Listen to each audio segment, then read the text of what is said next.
So diggity diggity diggity diggity hey, diggity diggity diggity diggity hey, diggity diggity diggity diggity hey, diggity diggity diggity diggity hey.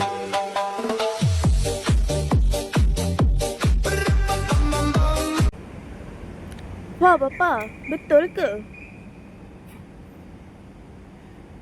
Apa cerita tu? Okey, kalaulah fitnah itu betul, 10 juta 10 juta. Kami yang terlibat dengan program AIP ni tak sampai 100 orang pun. Jadi kalau kata 10 juta, kita ambil lah kata 100 orang. 10 juta bagi dengan 100 orang. Wih, seorang dapat 100,000 tu. Seorang dapat 100,000. Bolehlah Papa bagi dekat Harumi 10,000. Aduh, tapi tak apalah macam ni. Abah bukan nak bercerita pasal video itu, tapi Abah nak bercerita pasal akaun fitnah ini. Ini semua ni akaun sampah ni. Akaun ni nama dia Dedah Online, dan kalau kita scroll kita tengok konten-konten dia, memang konten sampah lah, konten fitnah. Dan kita nampak admin ini adalah pro kepada PH.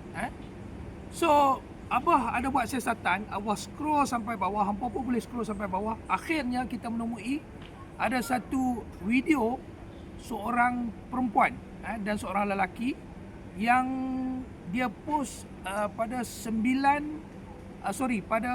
hari bulan 10 2024. Kemudian Abah cek lagi, ada satu video yang dia ambil daripada akaun personal dia. Akaun personal tu nama dia Alia Zulkifli. Yang ni dia post pada 2025 bulan Mac kalau tak silap Abah. Dan Abah pun trace siapakah Alia Zulkifli ini, dan kita tengok muka dia sama. Muka dia sama dengan dalam video Dedah Online tu.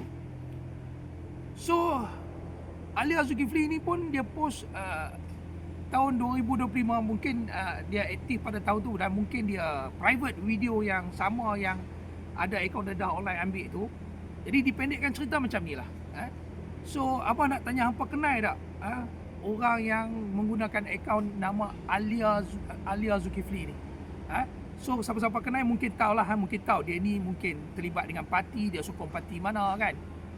So Abah tak tuduh dia sebagai owner Dedah Online, cuma benda ini berkait dengan Alia Zulkifli ni.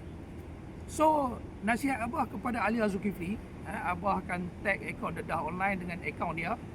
Kalau benarlah dia bukan pemilik akaun Dedah Online, Alia Zulkifli, Abah nasihatkan hang pergi buat laporan polis.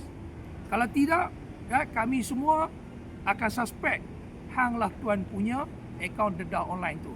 So tolong respon kenyataan Abah ini, pandangan Abah pergi buat laporan polis, sebab kalau itu bukan hang, maknanya ada orang lain telah menggunakan muka hang, dan hang mungkin terdedah dengan beberapa risiko, dan untuk semata hang sila buat laporan polis. So kita nak beritahu ekor-ekor sampah ini tak payahlah, rakyat Malaysia ni semua dah bijak. Tak gitu Harumi?